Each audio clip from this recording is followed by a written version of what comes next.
I have the distinct pleasure now of being joined by Dr. Gyongyi Szabo, who is the Editor-in-Chief of Hepatology Communications. Thank you so much. Tell us about this new online open access journal. It was born, the idea, last year, and now really coming to fruition. That's correct. We are very excited about it.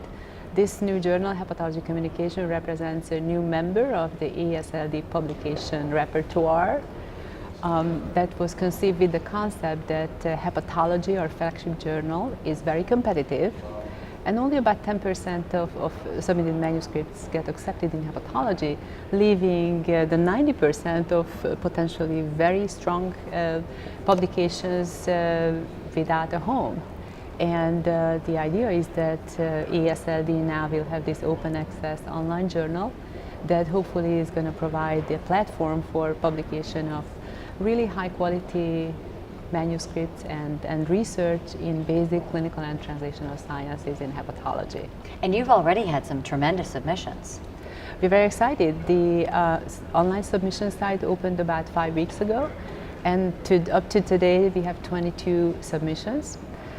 Some of them are de novo submissions just to our new journal, and we also work with the editorial team of Hepatology, where we offer a kind of cascading of manuscripts from hepatology that were not accepted for publication. And who is it that you would like to submit, if you could encourage others right now?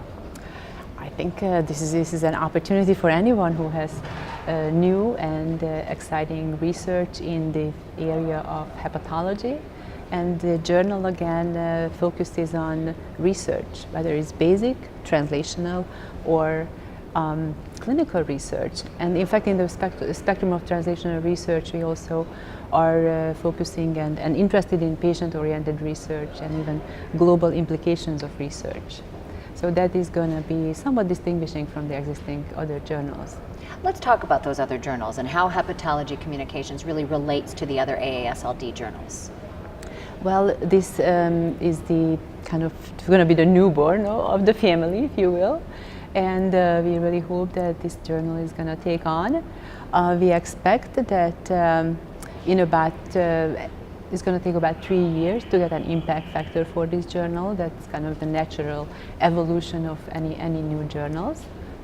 But listing on PubMed is expected much sooner. So the other, I think, important component that authors should know that once we receive an impact factor, that is going to be actually retroactive to the initial 3 years. And we certainly are aiming for a strong presence in the field of hepatology.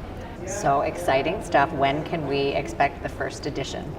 Well, we are feverishly working on that, and I'm happy to share that we already have 5 manuscripts accepted. One is a primary research article, 2 are invited reviews, and 2 other ones that are opinion type of pieces that kind of come along with this concept of a magazine kind of flavor. So one is going to talk about the early history of the AASLD actually, and the other one is an introduction of one of our international sister society, the Latin American Society, ALEC. That kind of brings me to some of the aspects and the unique features of this journal, where we are going to have sections on traditional scientific papers, but we're also going to have review articles. We will focus on explanations of translational research in a way that we plan to invite editorials from, for example, a basic scientist to comment on a clinical finding, or vice versa. If there is a new basic science finding, then we will have clinicians comment on it, making research kind of transparent and easily accessible to both sides of hepatology, between the basic scientists and clinicians. That's spectacular. Thank you so much. Thank you.